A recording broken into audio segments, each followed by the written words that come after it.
All right. Good morning, good afternoon, good evening, citizens of YouTube, Facebook. This is John. All right. Now, this video is only for those who exhibit scholarship. So if you lack scholarship, this video is not for you. This video has a considerable amount of verses, so you might as well just go to someone else's page right now. This is not for you. But for those who actually want to increase in their knowledge, stay tuned. All right, so let's jump right into it. There is no secret here. I, Nick John Eugene, I am an Israelite. All right, there's no secret in that. Now, I was a Christian. I was born into Catholicism. When my father became a pastor, I was converted to the Pentecostal experience. So correct me if I'm wrong, but do not Christians claim, or rather state, that the Old Testament or the Old Covenant is done away with, and that this time is the time of the New Covenant? And I have no problem with that statement whatsoever. But do not they also claim that the Old Covenant was with Israel and that the New Covenant is with the Christians? All right? Now, here's my problem.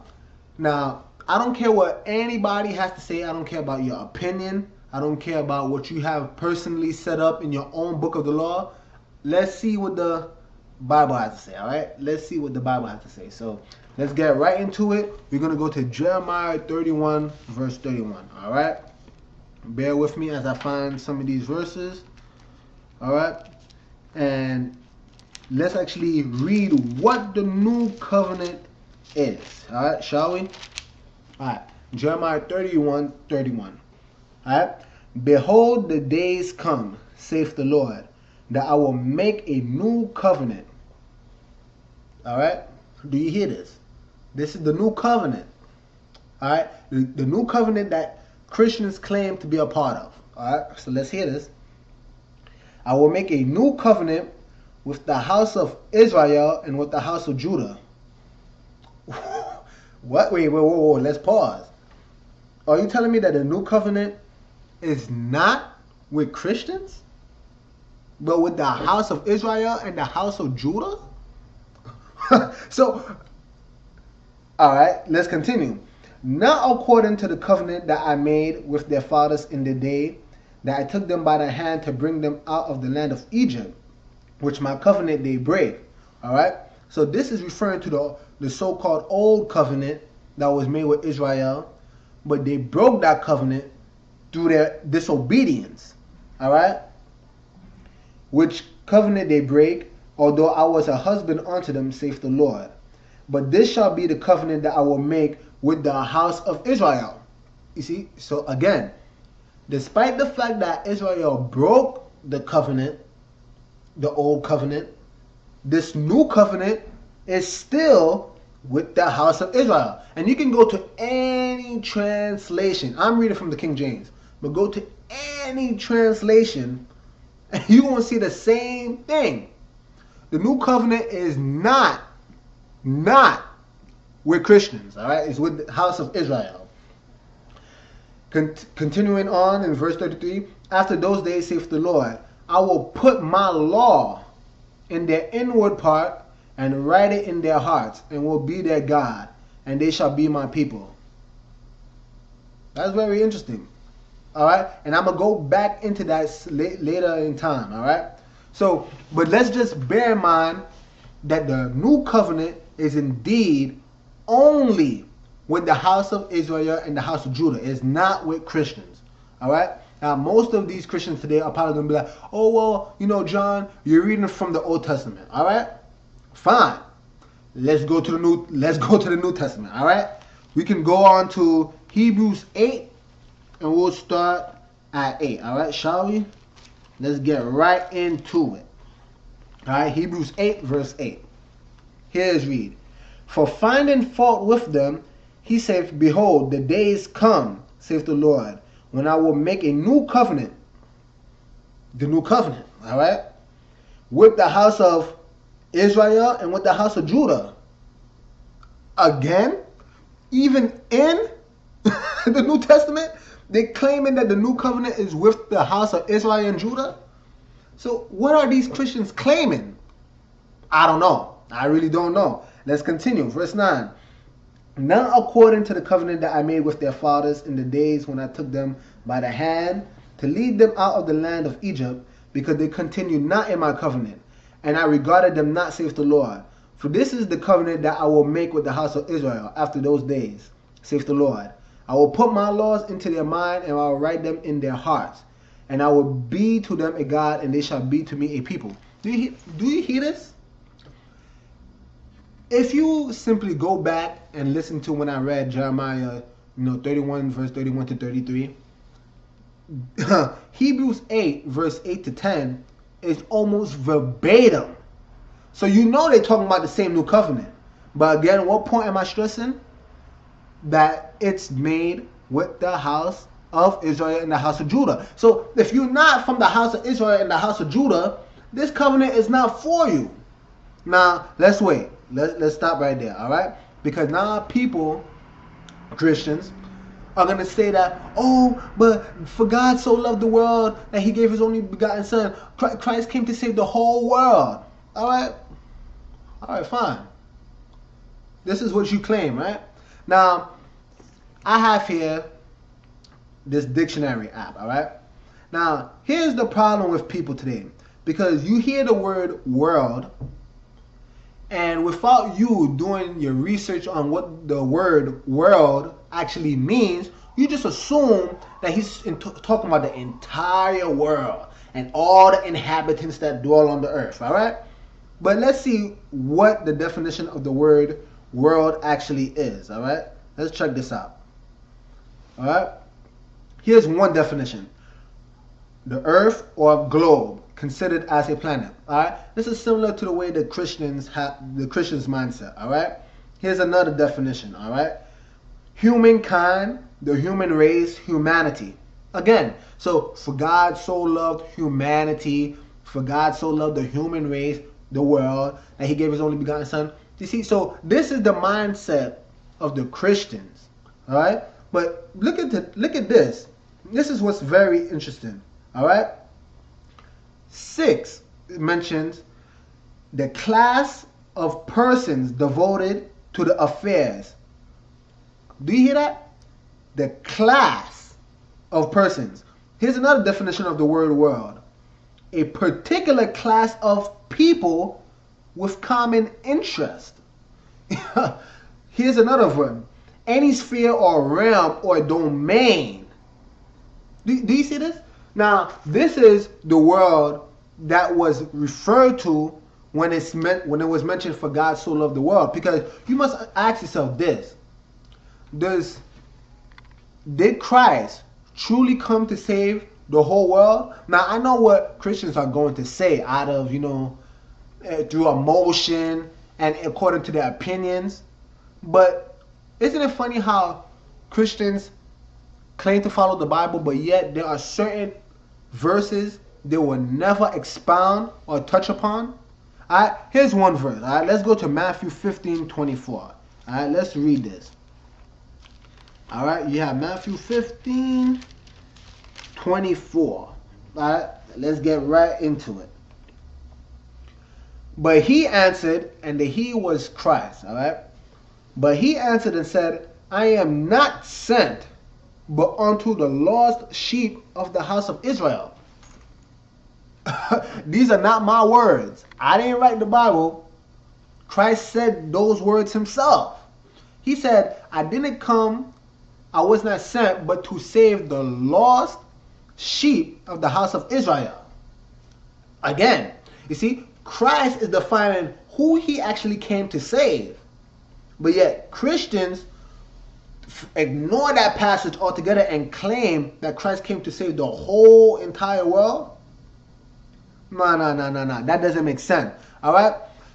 Now, let's analyze why that cannot be possible. All right. Why did Christ in actuality not save the whole entire world. All right, let's keep that in mind. All right, let's go to Romans 12 verse 2. All right,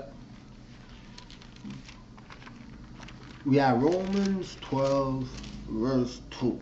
All right, and here's what it says: and be not conformed to this world, but be ye transformed by the renewing of your mind, that ye may prove what is that good and acceptable and perfect will of God. Do you see this? Now, why would God, through Apostle Paul in the scriptures, mention to not conform to this world? You see, again, because if you conform yourself to this world, the world is going to engage in certain activities. Their footprint is gonna match a certain lifestyle that isn't for the set apart people of God. You see, again, because the world are going to break the commandments. You see, this is the reason why the world engage in fornication and adultery.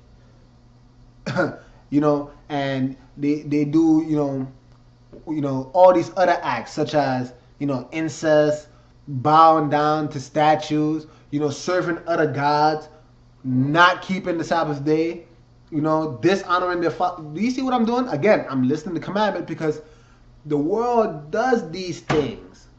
But isn't it amazing? Isn't it amazing? Because notice what I said.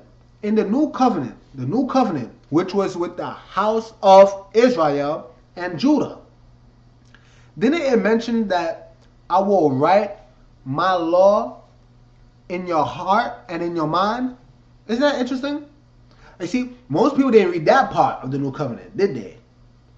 Or maybe people didn't read the new covenant, period. Or else they would have known that it wasn't for Christians. I mean, you see, this is the problem. So how can you be a part of the new covenant and reject the laws of God?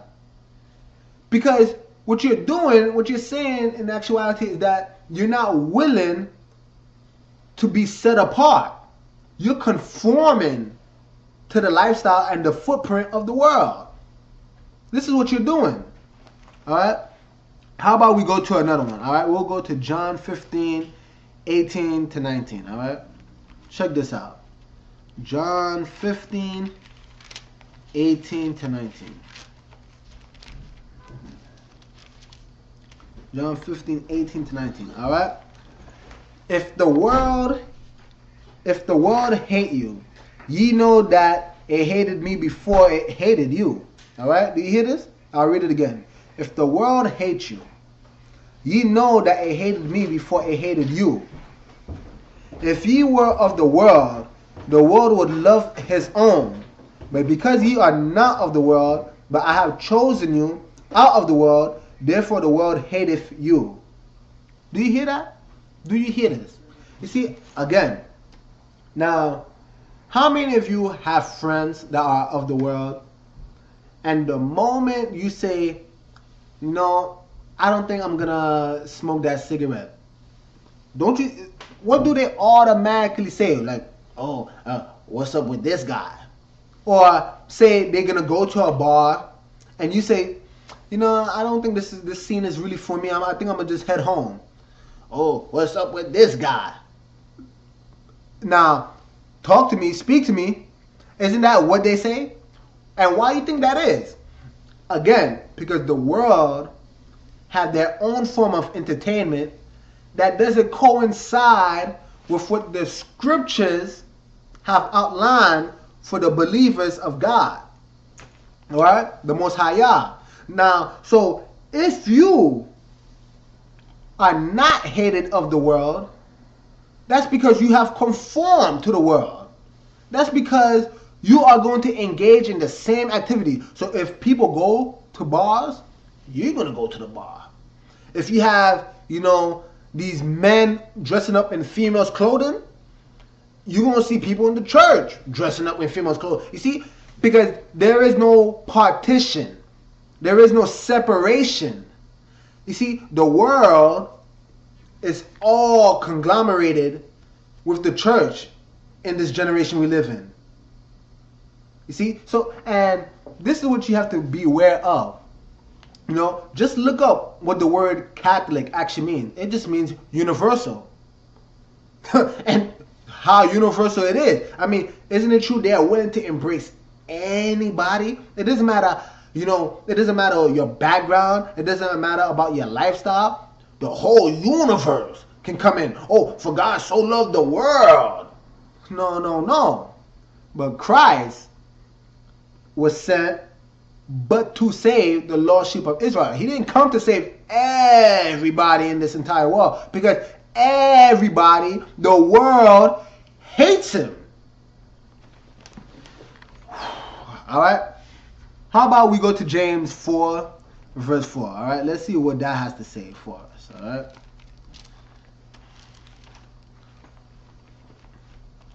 Alright? James 4, verse 4. It states, "Ye adulterers and adulteresses, know ye not that the friendship of the world is enmity with God? Whosoever therefore will be a friend of the world is the enemy of God." So, let's analyze it this way. So, are you telling me that God came to save his enemy? No, alright? No. You see, because again, just read Jeremiah 31, verse 31. Read Hebrews 8, verse 8, when it outlines the new covenant. Just read it. It says, the covenant that was made with the fathers, they broke it. Why you think? Just read the scriptures. Why you think they broke it? What did they actually do? Isn't it true that they were engaging in Baal worship? I mean, they were profaning the Sabbath. You know, they were committing adultery. You know, they were bearing false witness against their neighbor. I mean, they were breaking the commandments. They were breaking the laws of the Most High. This is the reason why they became a part of the world. You see, being a part of the world is what caused the covenant to be broken in the first place. So now, why would God, the Most High, Elohim, create a new covenant for you to break the laws again? No. That's not even logical. That's not even logical. And people just got to start using common sense. Oh, man. You can't be friends with the world and be friends with the Most High. It doesn't work that way. Alright? Because the moment you're friends with the world, you are not in the new covenant. You are not a part of the new covenant. You are not in the house of Israel and in the house of Judah. Alright? You know, how about we go to, I'll end off with this verse. Alright? Because this video is getting pretty lengthy. Let's end off with Isaiah 45 verse 17. Alright? Let's see what that has to say. Isaiah 45 verse 17. Alright? Check this out. So bear in mind, remember I mentioned that what world was referred in John 3:16 when it says, you know, for God so loved the world that he gave his only begotten son. What world was it talking about? Because according to the dictionary, world can mean a particular class of people with common interests. Right? And I already proved that these particular people are not Christians. It was with the house of Israel and the house of Judah. Alright? So let's end off with Isaiah 45 verse 17. Check this out. But Israel shall be saved in the Lord with an everlasting salvation. Now let's stop. But Israel shall be saved. I mean, why are we in this faith to begin with? Isn't it indeed to obtain salvation? I don't care about your denomination. One thing we can all agree upon is that if you're in this walk, it's because you want to make it into the kingdom. You want to have eternal rest for your soul. Read this. But Israel shall be saved in the Lord with an everlasting salvation. Doesn't this sound like the same salvation that you Christians are trying to acquire? You know, ye shall not be ashamed nor confounded, world without end. Do you hear that? World without end. Why is that? Because it's only these particular people, this particular world, the world of the Israelites, that shall never end, because they going to enter into the eternal kingdom. Woo! You Christians are sincerely deceived. The new covenant is not with the entire world, and is definitely not for no Christians. It's with the house of Israel and the house of Judah. Now understand this clearly. Let's go back. When Christ says, oh, I wasn't sent but to save the lordship of Israel. I'm an Israelite. I mean, I claimed that in the beginning of this video. I have nothing wrong with that statement. But you Christians, woe unto you. When it says, you know, the new covenant is made with the house of Israel and the house of Judah, in the beginning of the video, I said, I'm an Israelite. But woe unto you. Anyway, I hope this helped, you know, increasing people's understanding of the new covenant. You know, I'll end up with this. Most people are probably thinking that, so what are you saying, John? You know, did God only save, you know, the physical bloodline Israelites? You know, is everyone else doomed? If you want the answer, I'm going to come out with part 2, all right? But who are the Christians anyway?